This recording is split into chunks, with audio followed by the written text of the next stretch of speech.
Oui, bonjour mes frères, bonjour mes sœurs. Que la paix de Dieu, la grâce de Jésus-Christ et la communion du Saint-Esprit soient votre partage au nom puissant de Jésus-Christ. Amen.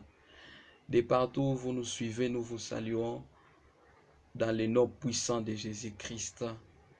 Que le faveur divine soit votre partage et que soyez bénis de partout où vous nous suivez. En tout cas, que le Seigneur Jésus-Christ vous bénisse abondamment. Moi, c'est votre humble serviteur, frère Henri. Aujourd'hui, je suis devant vous pour vous parler d'un sujet intéressant qui va bénir plus d'une personne. Et avant de vous annoncer le sujet d'aujourd'hui, je vous invite d'abord à vous abonner si c'est pour la première fois de nous suivre sur notre chaîne YouTube. Je vous prie de vous abonner, d'activer la cloche des notifications et d'aimer aussi la vidéo. Et ça sera pour la gloire de Dieu. En tout cas, aimez la vidéo, abonnez-vous et activez la cloche des notifications. Que le Seigneur Jésus-Christ vous bénisse abondamment. Aujourd'hui, nous allons parler sur un sujet intitulé « Être un chrétien ». Être un chrétien. Oui, être un chrétien. Au jour d'aujourd'hui, beaucoup de gens se réclament être un chrétien. Pourquoi? Parce qu'ils appartiennent dans telle ou telle autre église. Au jour d'aujourd'hui, beaucoup de gens se réclament être des chrétiens parce qu'ils appartiennent dans telle ou telle autre communauté. Voilà pourquoi beaucoup de gens disent « Moi, je suis chrétien, par exemple, je suis chrétien catholique. » D'autres disent « Moi, je suis chrétien pentecôtiste. » D'autres disent « Moi, je suis chrétien méthodiste. » D'autres disent « Moi, je suis chrétien, je ne sais pas. Chrétien, je ne suis pas. J'ai des témoins de Jéhovah. » D'autres disent « Moi, je suis chrétien des tabernacles. » Tout ça, c'est bien, tout ça, c'est beau et tout ça, c'est correct. Mais aujourd'hui, par la grâce de Dieu, nous allons parler sur comment être un chrétien. Qui peut se réclamer chrétien? Qui peut être un chrétien? Est-ce un chrétien? Est-ce être un chrétien, c'est appartenir à une église? Est-ce être un chrétien, c'est appartenir à une communauté? Voilà les sujets que nous allons voilà un peu des questions que nous allons nous poser et à laquelle nous allons répondre. En tout cas, soyez bénis. N'oubliez pas de vous abonner sur notre chaîne. Prenons la parole de Dieu. Lisons un verset biblique. Nous sommes dans Actes des Apôtres chapitre 11, verset 25 au verset 26. Actes des Apôtres chapitre 11, verset 25 à 26. Je lis au nom puissant de Jésus-Christ. Barnabas s'est rendu ensuite à Tarse pour chercher Saul. Et l'ayant trouvé, il l'amena à Antioche. Pendant toute une année, ils se réunirent aux assemblées de l'Église et ils enseignèrent beaucoup de personnes. Ce fut à Antioche que pour la première fois les disciples furent appelés chrétiens. Amen. En tout cas, soyez bénis. La Bible déclare, c'est pour la première fois, 26b, oui, la Bible déclare, c'est pour la première fois à Antioche, les disciples de Jésus-Christ furent appelés chrétiens. Oui, mes frères et sœurs, retenons une chose. Être chrétien n'est pas appartenir à une communauté. Oui. Être chrétien n'est pas appartenir à une communauté. Pourquoi? Parce que beaucoup de gens appartiennent dans des communautés. Bon, moi je suis chrétien pentecôtiste. Or, ça ce n'est pas être chrétien. Même les païens aussi appartiennent dans des communautés. Deuxièmement, être chrétien n'est pas aller à l'église. Beaucoup de gens se disent, bon, parce que je pars chaque dimanche à l'église, là, je suis automatiquement chrétien. Bien-aimé, Ça, ce n'est pas être un chrétien. Même les sorciers, et d'ailleurs, au jour d'aujourd'hui, beaucoup de païens, beaucoup de magiciens, des marabouts se cachent dans des églises, c'est-à-dire, et aussi se rendent chaque dimanche à l'église et ils prient. Voilà pourquoi être un chrétien, ce n'est pas aller à l'église. Troisièmement, être un chrétien, ce n'est pas prier. Oui, être un chrétien, ce n'est pas prier. Il y a beaucoup de gens qui se rendent à l'église et ils font des prières, ils frappent des mains, ils font des prières, des combats, des prières, des supplications. Bref, ils font toutes sortes de prières. Tout ça, c'est bien. Mais cela ne fait pas des chrétiens. Pour dire, être chrétien, ce n'est pas prier. Même dans nos églises, il y a aussi des enfants du diable qui viennent là-bas. Eux aussi font semblant de prier alors qu'en réalité, ils ne sont pas des chrétiens. Pour dire quoi? Être un chrétien, ce n'est pas prier. Quatrièmement, être un chrétien, ce n'est pas marcher avec la Bible. Ce n'est pas avoir la Bible. Ce n'est pas le fait d'aller en ville et se procurer une Bible. Et là, tu peux te dire, bon, moi je suis chrétien parce que j'ai maîtrisé 2 ou 3 versets. Non, ça ce n'est pas être un chrétien. Même les marabouts lisent la Bible, même les magiciens aussi, ils lisent la Bible, ils ont aussi des Bibles. Pour dire quoi? Être un chrétien, ce n'est pas avoir la Bible. Même les magiciens ont des Bibles, même les marabouts ont des Bibles. Cinquièmement, être un chrétien, ce n'est pas dormir avec la Bible. Non, il y a beaucoup de gens qui dorment avec la Bible, on leur impose dans leurs églises. Bon, comme vous venez dans notre église, vous êtes un nouveau-né, et pour devenir un chrétien, il faut commencer à dormir avec la Bible. Et beaucoup de gens dorment avec la Bible, disant que bon, comme moi je dors déjà avec la Bible, là je suis devenu déjà un chrétien. Non, bien aimé, être chrétien, ce n'est pas dormir avec la Bible. Être chrétien, ce n'est pas parler en langue. Oui, être chrétien, ce n'est pas parler en langue. Pourquoi? Parce que même les démons aussi parlent en langue. Être chrétien, ce n'est pas prophétiser. Oui, ce n'est pas prophétiser.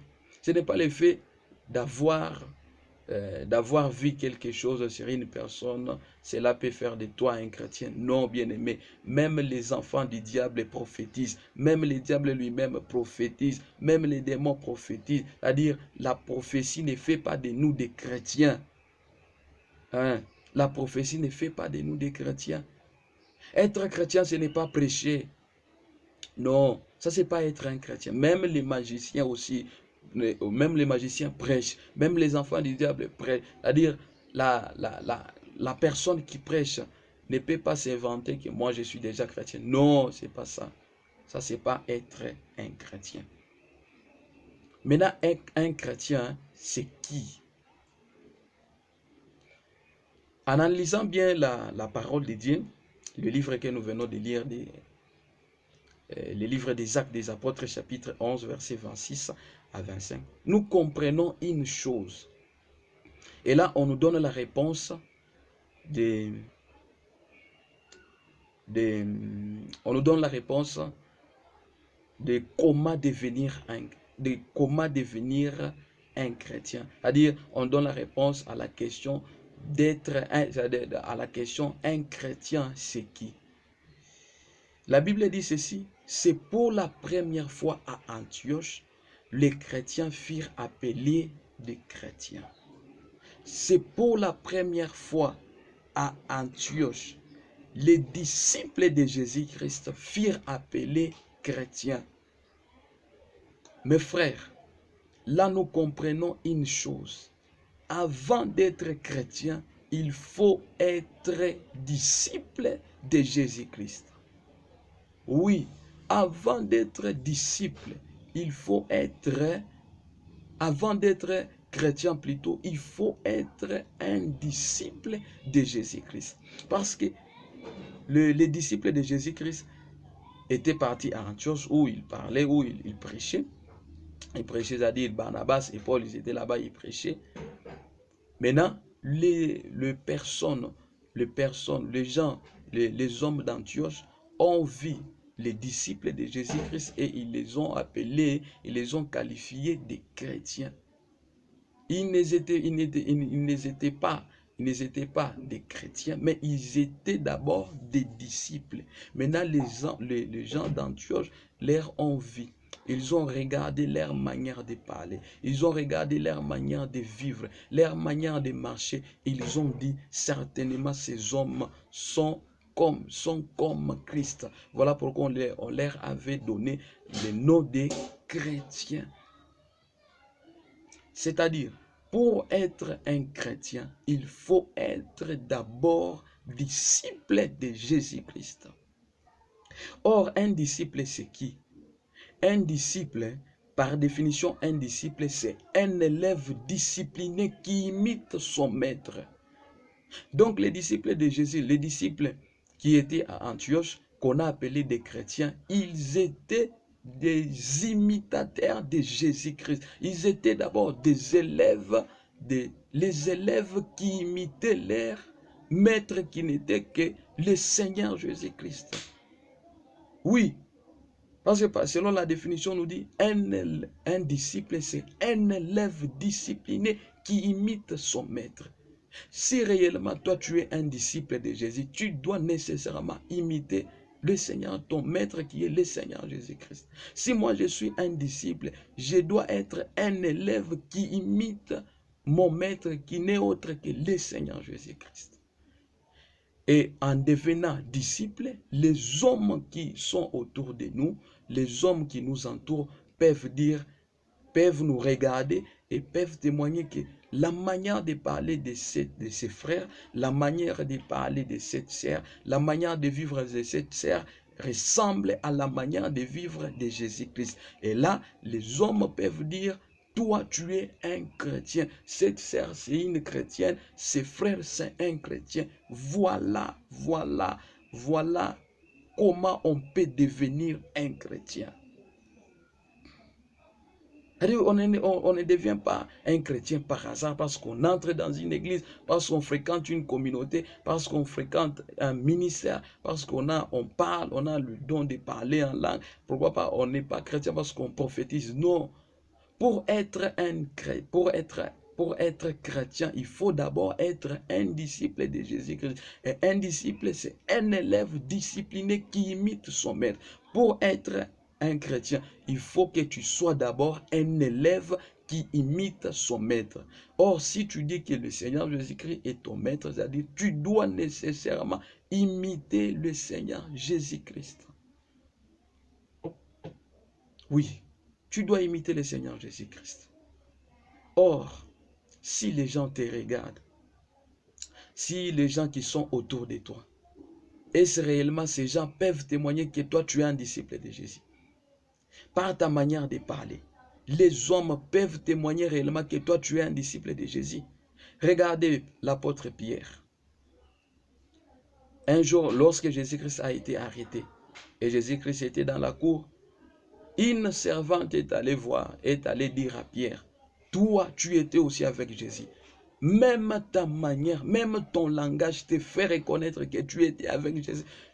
Pour dire, Pierre, la manière de parler de Pierre ressemblait à la manière de parler de Jésus-Christ. Voilà pourquoi on l'appelait un disciple de Jésus. Et toi aussi, les hommes qui te regardent, les hommes qui sont autour de toi peuvent témoigner réellement que ta manière de parler ressemble à la manière de parler de Jésus-Christ. Est-ce les hommes qui te voient marcher? Ces hommes-là peuvent témoigner réellement que toi, tu es un disciple de Jésus.